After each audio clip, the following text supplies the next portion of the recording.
대해서 별로 잘 얘기하지 않습니다. 교인들이 싫어하기 때문에 그래요. 좋아하지 않기 때문에 그렇습니다. 여러분들은 교회를 나오시게 된 동기가 있을 거예요. 그렇죠? 여러분들 어떠셨어요? 처음에 내가 교회를 다녀야 되겠다 이런 마음을 가지실 때 어떤 마음이 드셨어요? 왜 그런 교회를 다녀야 되겠다고 생각을 하셨습니까? 저 같은 경우는요, 제가 착하게 살고 싶은데 더 좋은 방법은 없을까? 이런 생각을 하다가 교회를 다니게 된 것 같아요. 여러분들도 그런 동기가 있을 것입니다. 나름대로 어떤 동기 때문에 교회를 다니시게 되었을 거예요. 어릴 때부터 부모님이 교회를 다니셨기 때문에 자동적으로 교회를 다니신 분들도 계실 것입니다. 그런 동기 없이 어떻게 다니다 보니까 이 상태가 된 것일 수도 있죠. 어쩌다 길을 잘못 들어가지고 교회에 오신 분들도 있으실 겁니다. 다 그게 하나님의 뜻인 줄 아셔야 됩니다. 하나님께서 여러분들을 사랑하셔서 여러분들을 교회로 오게 하신 것이죠. 대부분 사람들은요, 교회를 다니는 동기가 이렇게 내가 어떤 때는요, 참 악하기 그지없는 내 자신을 발견하고 양심의 가책을 받을 때가 많다 보니까 어떠한 불안감이 이제 엄습해서 이러다가 내가 큰 화를 당하는 거 아니야? 이런 생각이 들어서 교회를 나오시게 된 분들도 있을 것입니다. 아니면은 이 교회를 다니는 것이 어쩌면은 보람되고 가치 있는 일이 될 거야. 이렇게 생각해서 교회에 다니시는 분들도 있을 것입니다. 아니면 내가 지금 경제적으로 굉장히 곤란에 처해 있는데 어쩌면 교회에 다니면 하나님이 내 경제적인 문제를 해결해 주시지 않을까? 이런 기대감에서 교회를 나오시는 분들도 있을 것입니다. 아니면 자신들이 처한 어떤 불행한 환경 아니면은 어떤 신분적인 상승, 교회를 다니면 사람들이 그래도 비교적 선하고 착하게 봐주니까 괜찮은 사람이라고 생각해 주니까 어떤 신분적인 그러한 그 열등감 때문에 그것을 벗어나기 위해서 교회를 나오시는 분들도 있습니다. 대부분 이런 경우들이 대부분이죠. 아주 특수한 경우를 빼놓고는 다 이러한 상황에서 교회를 나오시게 될 겁니다. 또 교회를 오래 다니다 보면 나도 모르게 우리 마음속에 다른 사람들이 나를 조금 더 달리 생각해 주지 않을까? 이런 마음들도 들죠. 왜냐하면 사실 교회를 다니는 사람들이 선하고 착하기 때문에 그렇습니다. 다른 사람보다 선하고 착하기 때문에 그래. 절 다니는 사람이 왜 그래? 우리가 실수를 할 때 절 다니는 사람이 왜 그래? 이런 말은 별로 안 하죠. 그죠? 교회 다니는 사람들이 왜 그래? 이런 말은 많이 들어봤을 것입니다. 안 믿는 사람들도, 교회 다니지 않는 사람들도 대체적으로 교회를 다니면 어느 정도 인정을 해주죠. 착하고 선화되는 것을 인정을 해줍니다. 각자의 동기가 어떻든 여러분, 각자의 목적이 어떻든 교회는요, 자기를 부인하고 자기 십자가를 지고 가는 사람들에게 구원의 상급이 주어진다는 것을 알려줘야 됩니다. 어떠한 마음으로 왔든 교회는 모든 사람들에게 그러한 진리를 습득하고 실천하도록 그렇게 인도해야 될 책임이 있는 것이죠. 그래서 십자가에 대해서 우리는 열심을 다해서 알려드리는 것입니다. 왜냐하면 우리가 열매를 맺어야 되거든요. 이 열매를 보고 판단을 하신다고 그러셨거든요. 그게 무슨 말씀이냐? 천국에서는 우리의 열매를 보고 천국으로 가게 해 주실지 아니면 지옥으로 가게 할지 결정이 된다는 거예요. 굉장히 중요한 말 아닙니까? 근데 그 열매를 맺기 위해서는요, 십자가가 기본이에요. 기본. 예수님께서는 마태복음 16장에 오니까 제자들에게 말씀을 하세요. 누구든지 나를 따라오려거든 자기를 부인하고 자기 십자가를 지고 나를 따를 것이니라. 여러분 이 말씀을 깊이 묵상해 보신 적이 있으시죠? 네.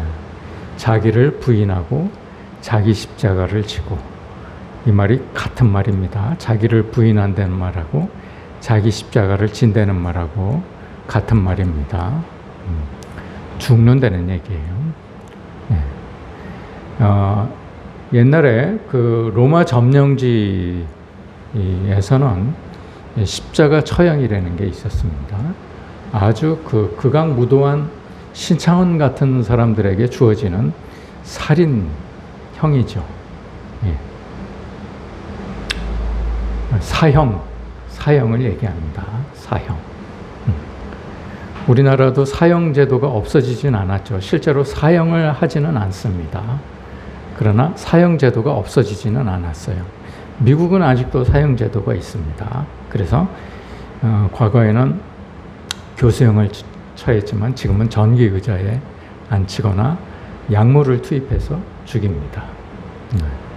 간혹 가다가 미국도 뭐 어지간해서는 사형을 처하지는 않습니다만 아주 극악무도하게 분명한 죄를 지은 사람들에게는 사형을 처합니다. 그런데 팔레스타인 지방도 마찬가지로 로마가 점령을 하고 있었기 때문에 사형 제도가 있었어요. 과거에는 다 사형 제도가 있었죠. 우리나라에는 망나니가 있어서 목을 칼로 탁 쳐서 죽였습니다. 프랑스의 단두대처럼 사람이 칼춤을 춰가면서 이렇게 추다가 그 사람 혼을 뺏어가지고 그 사람이 잠시 혼미한 상태가 되면, 이게 극도로 사람이 이제 스트레스를 받으면, 자기가 죽을 거라는 스트레스가 받으면 정신을 잃습니다. 그때 이제 목을 탁 쳐가지고 죽입니다. 그런데 이 망나니가요, 좋은 망나니를 만나야 됩니다. 이게 시로도를 만나면은 이 목이 한 번에 안 잘려져가지고 굉장히 고통스럽다고 그래요. 한 번에 자르는 사람, 이런 사람을 만나야 고통 없이 죽는 것이죠. 네. 그런데 이제 그 로마에서는 십자가 처형이라는 사형 제도가 있었죠. 근데 그 십자가 처형은요, 십자가를 자기가 처형 장소까지 지고 가야 됐습니다. 그렇죠? 네. 자기가 지고 가야 돼요. 그래서 자기 십자가를 지고 나를 따를 것이다, 이렇게 말씀을 하신 거예요. 처형장까지 자기가 지고 가야 된다. 이 말씀은 무슨 말이냐?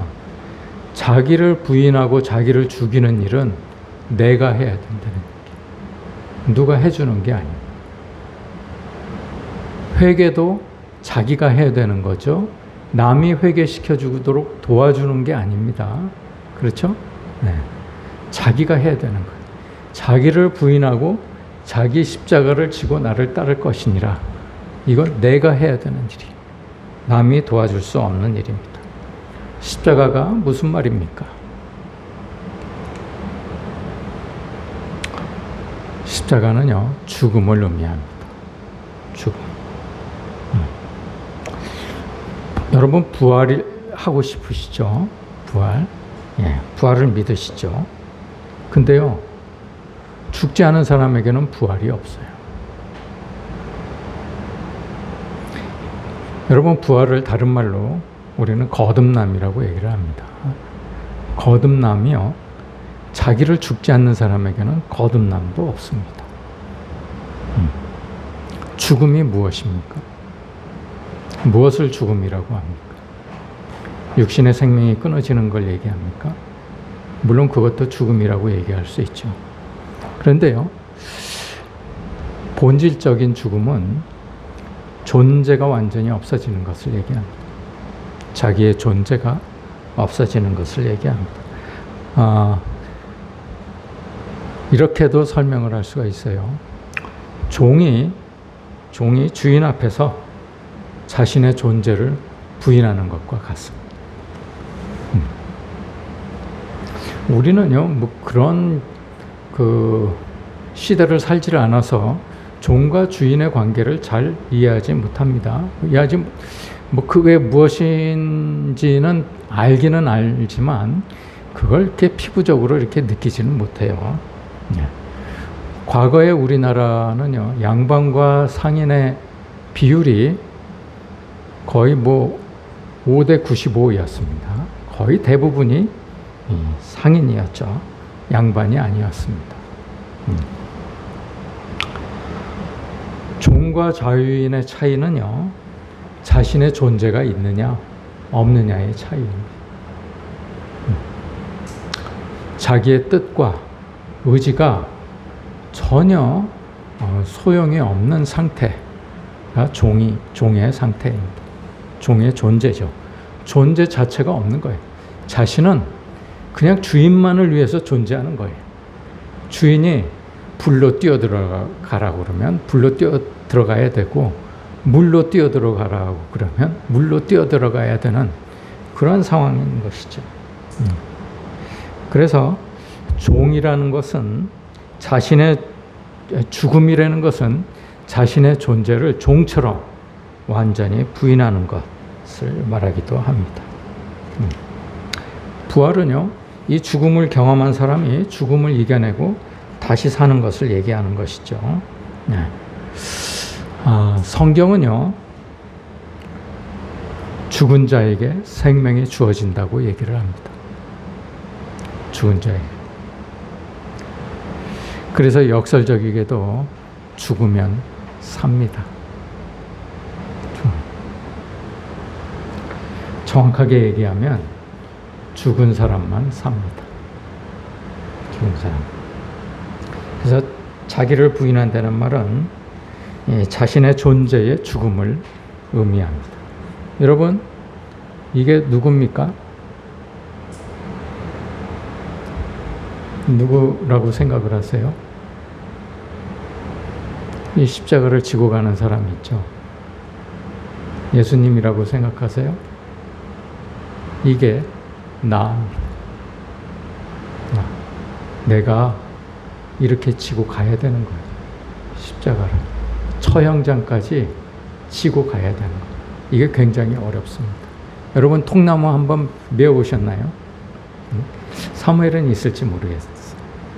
통나무가요, 어지간한 사람이 매달릴 만한 정도의 통나무는요, 우리 들기 어렵습니다. 여기 지금 십자가가 있긴 합니다만, 이 정도 십자가는 사람이 매달리면 부러집니다. 그죠? 네, 상당히 굵어야 돼요. 네. 근데 그거 한번 메어보신 적 있으신가요? 들질 못해요. 웬만한 사람은 들지도 못합니다. 네. 그걸 메고 가야 되는 거예요. 굉장히 어렵습니다. 처형장까지 가는 길이 굉장히 어렵습니다. 그게 바로 좁은 길입니다.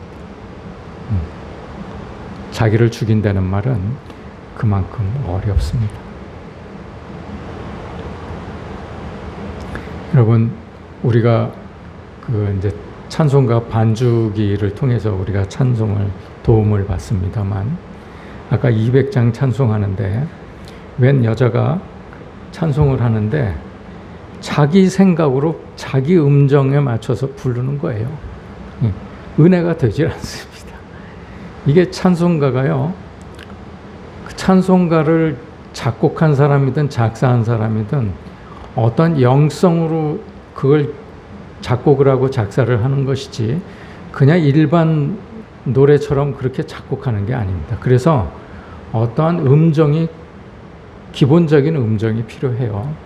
우리가 찬송가를 따라 부를 때 그 음정을 따라 부르는 거하고 자기 음정에 맞춰서 부르는, 한 옥타브 낮춰서 부른다든지 이런 거하고는 은혜가 사뭇 다릅니다. 네.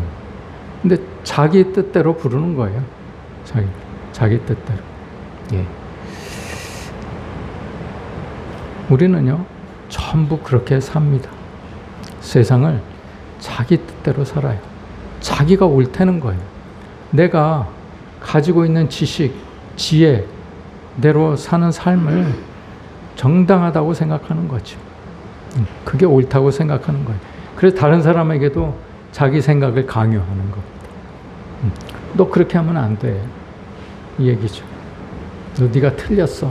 우리가 화를 내는 것도요, 자기 생각하고 완전히 다르기 때문에 그 다른 사람의 잘못된 생각, 자기가 생각하기에 잘못됐다고 하는 생각을 굴복시키기 위해서 화를 내는 것이죠. 그렇지 않습니까?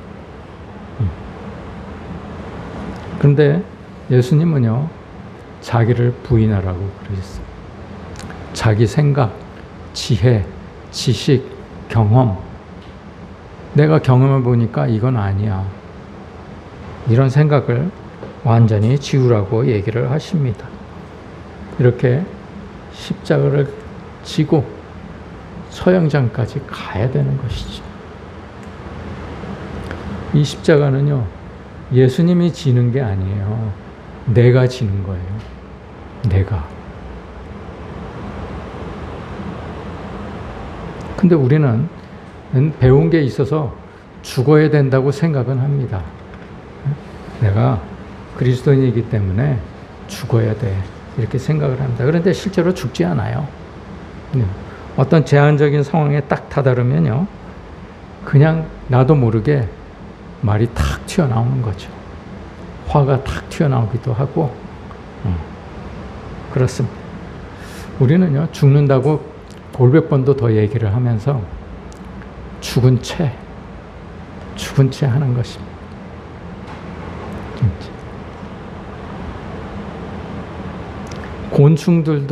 곤충들을 지나가는 곤충을 탁 손으로 건드려 보십시오. 탁 죽은 채 합니다. 움직이지 않아요. 그죠? 바퀴벌레 같은 벌레를 보십시오. 딱 죽은 채 합니다.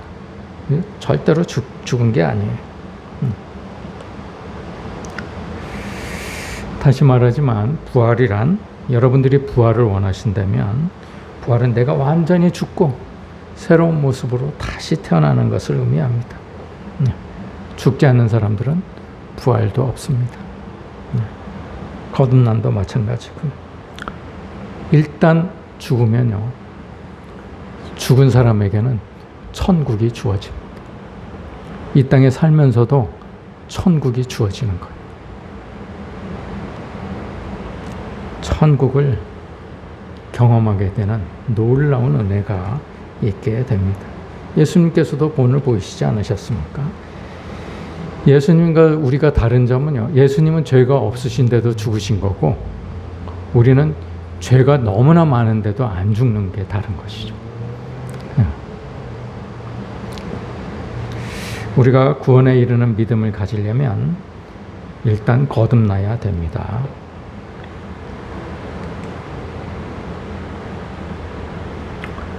여러분, 이 그림을요, 제가 깨달아서 그린 그림입니다. 자, 근데 여러분들이 저를 얼마나 생각하실지 모르겠지만, 저도 고민 많이 했습니다. 이 신앙에 대해서 고민 많이 하고, 그러다 보니까 이런 그림이 나온 거예요. 여러분, 우리가 거듭나기 위해서는 회개라는 땅에 씨가 심어져야 되는 거예요. 말씀이 심어져야 돼요. 그래서 그 말씀이 뿌리를 내립니다. 왜? 이 흙의 양분을 빨아들이기 위해서 그렇죠. 그래서 씨가 뿌리를 내리게 되면 우리는 비로소 죽었던 씨에서 생명이 살아나는 거예요. 그걸 우리는 거듭남이라고 얘기를 합니다. 거듭남. 그래서 이 거듭남을 통해서 이제 나무가 자라게 되는 거죠. 이게 바로 믿음입니다. 그래서 믿음은 우리가 아무 때나 쓰는 게 아니고요, 거듭남 다음에 나오는 믿음이 진짜 믿음이에요. 이 믿음만이 열매를 맺는 믿음입니다. 여러분, 그냥 교회를 나온다고 믿음이 있다고 얘기하는 게 아닙니다. 그것은 거듭나기 전의 믿음이에요. 거듭나기 전의 믿음은 예비 믿음입니다. 진짜 믿음이 아니에요. 진짜 믿음은 거듭나고서부터입니다. 거듭나서. 이 믿음이 자라면 잎이 무성하게 되고 열매가 맺혀지게 되는 것이죠. 여러분, 십자가는 내 스스로 짓는 거라고 그랬습니다. 근데요, 여러분, 우리 중에는요, 간혹 가다가 이렇게 얘기를 하는 사람들이 많아요. 십자가는 아무나 질 수 있습니까? 주님께서 도와주셔야 짓죠. 우리가 어떻게 그럴 능력이 있습니까?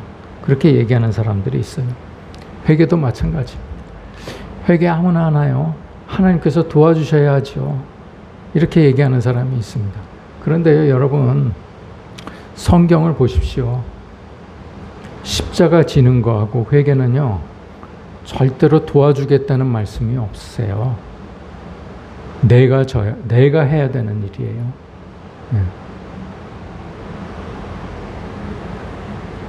내 의지로 스스로 지는 것을 얘기합니다.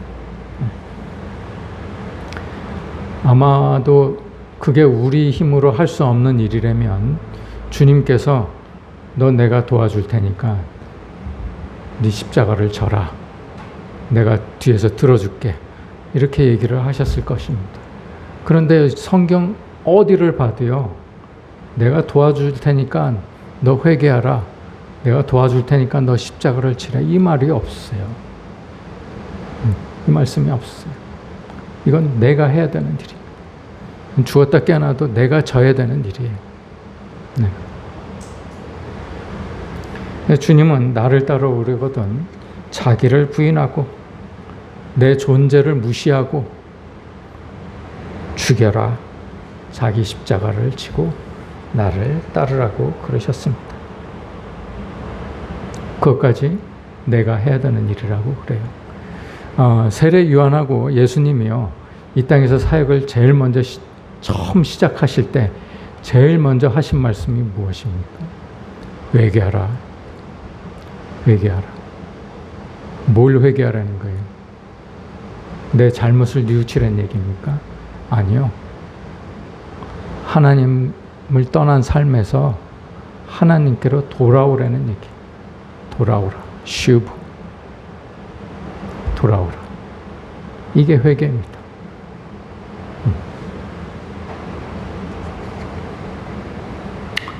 일단 회개하면요, 그 다음부터는 주님이 알아서 하세요. 거듭나는 것, 내가 믿음을 키우는 것, 열매를 맺는 것, 다 주님이 알아서 하시고.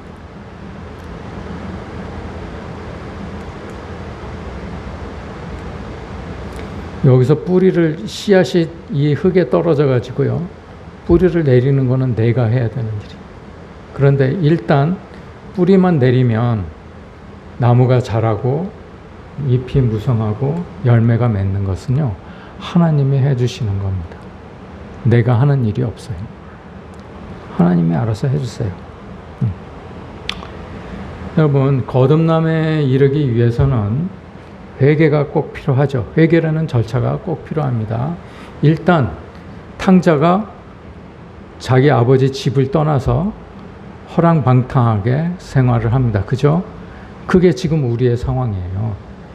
지금 우리는 아담과 하와 이후로 죄를 지은 상태이기 때문에 하나님을 떠난 삶을 살고 있어요. 허랑방탕하게 나한테 주어진 삶을 그렇게 보내고 있는 거예요. 허랑방탕하게.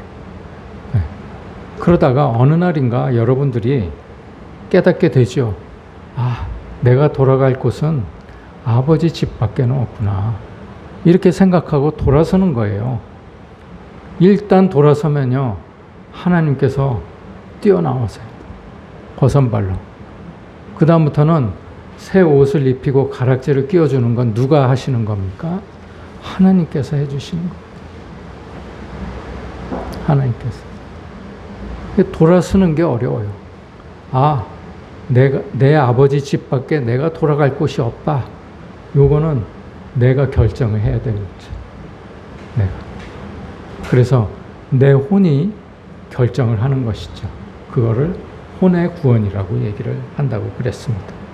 네. 여러분, 마태복음 13장에는요, 4가지 밭의 비유를 말씀을 하십니다. 그렇죠? 4가지 밭이 자갈밭도 있고 길가밭도 있고 가시나무밭도 있습니다. 그렇죠? 가시밭도 있어요. 여기에 이런 데에 떨어진 씨앗은 어떻게 됐다고 그랬습니까? 다 자라지 못했어요. 어떤 씨만 자라게 됩니까? 옥토에 떨어진 씨만 자라게 되죠. 그 옥토가 회개라는 얘기. 회개.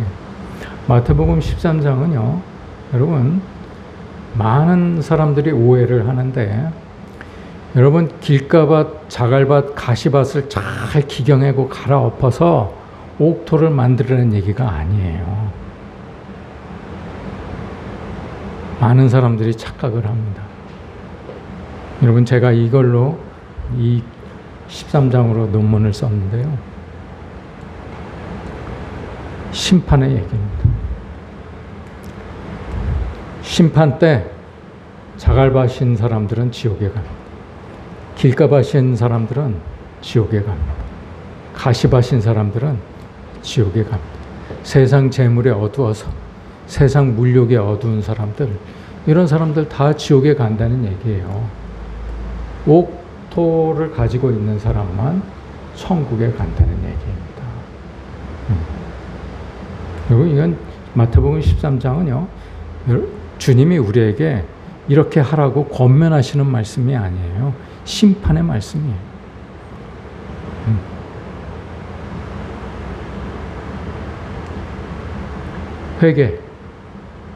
회개한 사람만 씨앗의 뿌리를 내릴 수 있어요. 회개의 씨가 떨어져야 회개한 마음에 내가 주님께로 돌아서야지. 이제부터는 주님만이 내 생명이야.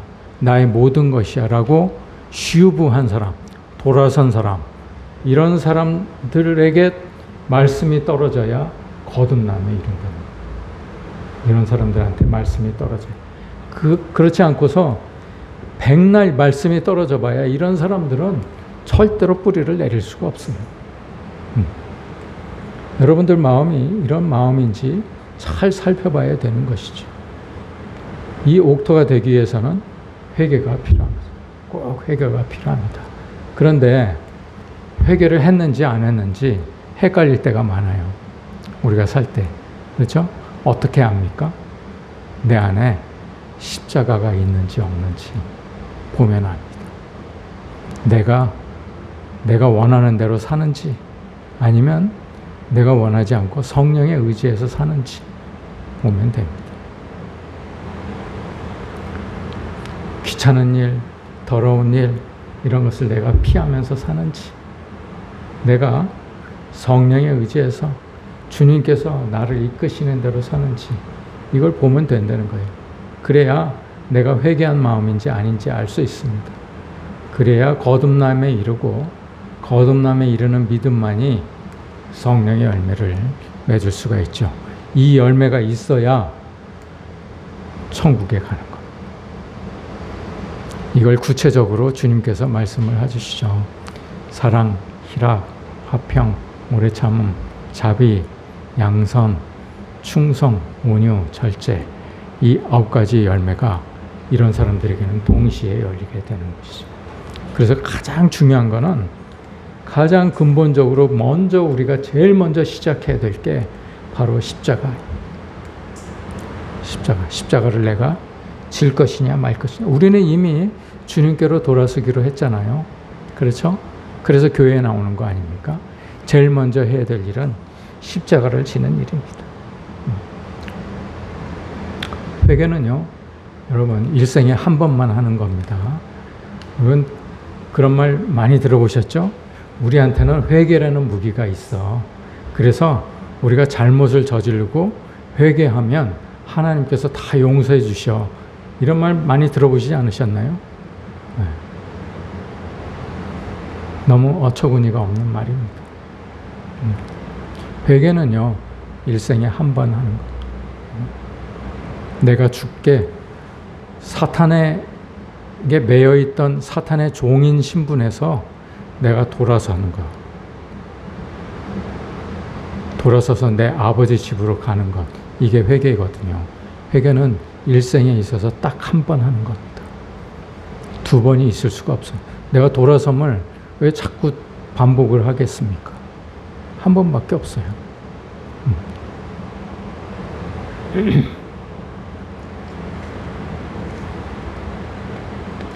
그래서 십자가 없는 믿음은 거짓 믿음. 십자가 없는 신앙은 거짓 신앙입니다. 내가 죽지 않거나 아직 죽지 않은 사람은 엄밀히 말해서 신앙인이라고 하기 어렵습니다. 그리스도인이라고 하기 어렵습니다. 제가 언젠가 여러분들에게 예를 들어서 설명을 한 적이 있어요. 네. 아주 오래전 얘기입니다만 제 아내가 운전면허를 따고 장롱에다가 이제 운전면허를 넣어놨죠. 그걸 장롱면허라고 그럽니다. 운전에 대한 경험은 없고 운전면허만 딴 거죠. 운전할 수 있는 면허만 딴 겁니다. 그런데 이제 어느 날 운전을 해야 될 필요를 느끼고 운전을 해야 되겠다고 제 아내가 이제 얘기를 했어요. 그래서 이제 연수를 시작했습니다. 운전 연수를. 시내 주행 연수를 한 거죠. 근데 이제 석 달간 했습니다. 석 달간. 근데 이제 그게 끝날 즈음 돼서 이제 제 아내하고 제가 이제 코스트코의 시장을 보러 갔습니다. 그때는 코스트코가 아니었고 프라이스 클럽이었나? 아주 오래된 얘기니까. 근데 이제 제가 아내에게 사뭇 대범하게 보이고 싶어서 제 차 열쇠를 딱 줬어요. 그러면서 당신 이제 3개월 동안 연수를 받았으니까 이제 운전을 해봐. 이렇게 딱 줬습니다. 근데 제 아내가 싫다고 얘기했어요. 싫다고 얘기를 했는데 제가 이제 딱 부추겼습니다. 당신 할 수 있어. 3개월간 연수했는데 그거 못하겠어. 한번 해봐. 그리고 줬어요. 반 강제로 이제 운전대에 앉혔죠. 근데 그 양평동 코스트코가 이제 주차장이 이렇게 나선형으로 되어 있습니다. 주차장이. 나선형인데 딱 나오자마자 바로 벽을 쫙 긁으면서 한 2m를 전진을 했습니다. 딱 부딪혔으면 딱 그쳐야 되지, 중지를 시켜야 되잖아요. 정지를 시켜야 되는데 그런 정지할 여유도 없었던 거죠. 그걸 긁은 채로 2m를 쫙 갔습니다. 2m 정도를 갔습니다. 순간 제가 어떻게 했겠습니까? 화가 팍 났습니다. 당신 3개월 동안 뭐 했어? 연수하면서 그 돈을 들였는데 3개월 동안 뭐 했어? 여태까지. 저는 연수를 하러 다니면서요, 제 차를 몰고 연수를 다녔거든요. 제 차를 타고 그 학원까지 제 차를 타고 가서 거기서 학원 차를 타고 연수를 하고 다시 제 차를 타고 이제 집에 왔거든요. 그래서 이제 저는 제 생각만 하고, 그리고 충분히 그거는 충분히 나올 수 있다고 생각을 하고 열쇠를 준 거였거든요. 근데 제가 제 아내한테 열쇠를 줄 때는요, 어떠한 사고도 감수할 수 있다는 그러한 조건 하에서 주는 겁니다. 그렇죠? 그런데 실제로 딱 사고가 나니까 저는 그러지 못했어요. 화를 탁 냈습니다. 한 20년도 전 얘기입니다. 20년. 그런데요, 이미 그 차는 이제 이 지구상에서 없어졌겠죠. 20년 전에 탄 차니까. 그 차가요, 지금 생각해 보니까 수리비가 얼마나 들었는지, 보험이 얼마나 할증이 됐는지, 어느 부분을 수리를 했는지 하나도 기억이 안 나요. 하나도. 그런데요, 제가 제 아내에게 상처를 준 거는요, 하나도 잊어버리지 않았어요. 제 가슴에 그대로 남아있어요. 네. 여러분, 제 자신을 죽이지 못했던 거죠. 내 자신을 부인하지 못했던 거예요. 왜 그것도 못해? 이게 나의 옳은 생각이었어요. 여러분 차를, 여러분이 누군가에게 차 키를 탁 주고 운전해 그러면 차 사고까지 감안해서 주는 겁니다. 그렇죠? 그런데 여러분 차를 누가 몰고 가다가 탁 사고를 냈다고 생각을 해보세요. 여러분 마음이 어떻겠는지. 그렇죠? 그러면 그 당시에도 엄청 회개를 많이 했습니다. 그러니까 뉘우침을 많이 했죠. 그래서 다시는 내가 그러지 않아야 되겠다 속으로 생각했어요. 그런데요, 여러분 그 다음부터 안 그랬을까요? 제가 그 뒤로 몇 년 뒤에 저희 그 둘째가 저한테 이제 그 면도기를 선물을 했어요. 필립스 면도기를 선물을 했는데, 이제 그 충전을 해서 쓰는 저 면도기예요. 근데 그 코드를 이제 그 욕실 서랍에다가 이렇게 넣어놓고 이제 충전할 때만 그 코드를 빼서 이제 썼는데, 어느 날 보니까 그 충전기가 없는 거예요. 그 코드가 없는 거예요. 아무리 찾아도 없습니다. 제 아내가요, 서랍 정리하다가 이건 뭐 필요도 없는 게 있어 이러고 버린 거예요.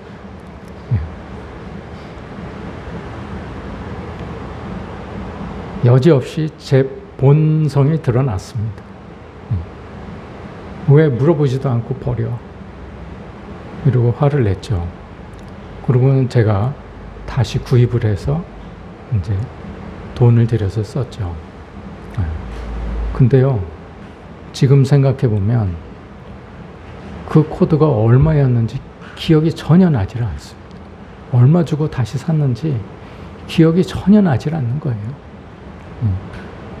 그런데 제가 그때 아내에게 한 말은요, 아직도 가슴 속에 있어요.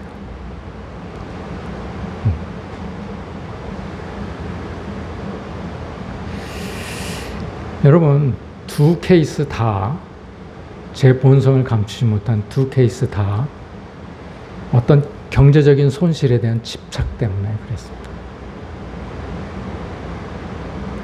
그렇죠?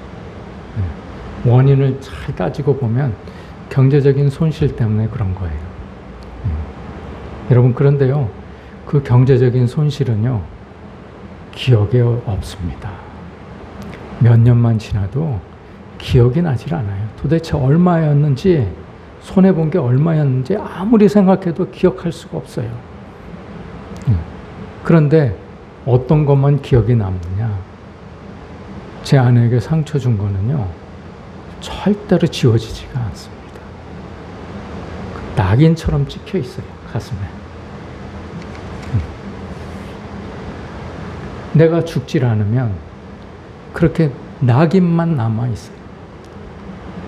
내가 죽지 않는 삶을 살면 내 가슴 속에는 낙인밖에 남지 않습니다. 뭐 그것뿐이겠습니까? 수많은 낙인이 내 가슴에 찍혀 있죠. 십자가 죽음이라는 거는요, 어떤 위선이나 가식으로 이루어지지 않습니다. 뭐 척할 수도 없어요.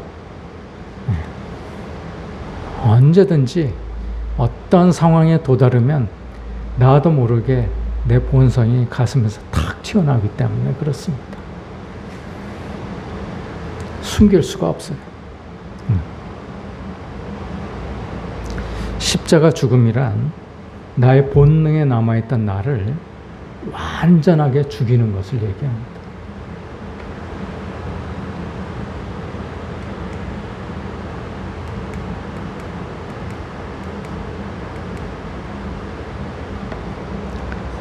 처형장까지 내가 십자가를 지고 내 십자가를 지고 처형장까지 가는 거예요. 처형장까지 가서 나를 달아야 됩니다. 매달아야 되는 거예요. 가서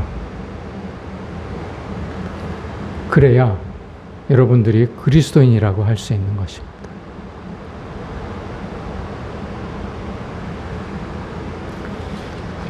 요즘 교회가 슈퍼보다 많다고 그럽니다. 교회 수가. 그런데 이 십자가에 달린 교인들이 얼마나 있습니까? 여러분 십자가에 달린 교인들 보셨습니까?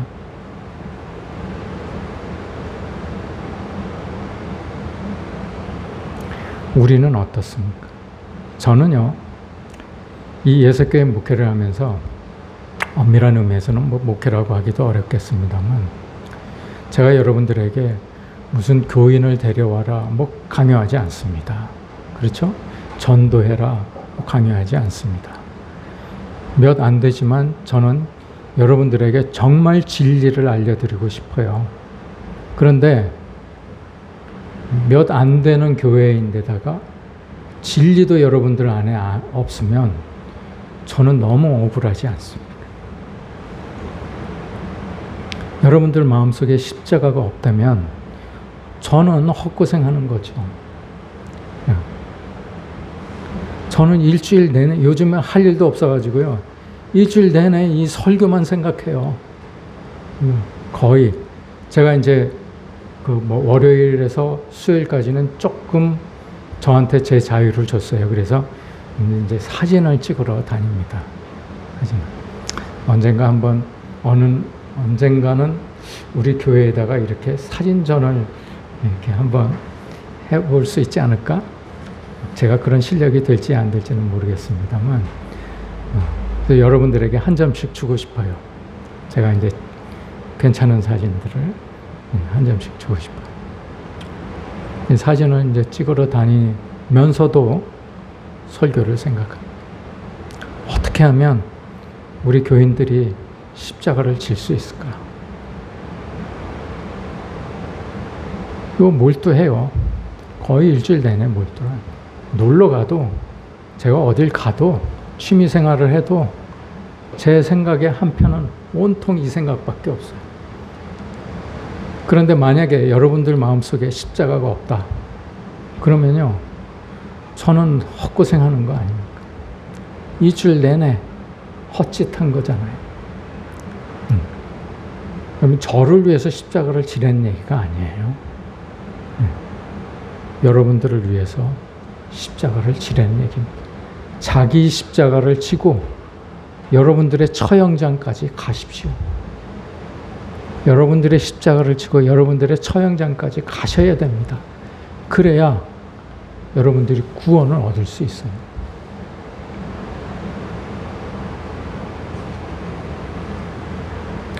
모쪼록 여러분들 마음속에 쓸데없는 낙인이 찍히지 않는 삶을 살게 되기를 간절히 소원합니다. 기도하시겠습니다. 하나님 은혜를 감사합니다.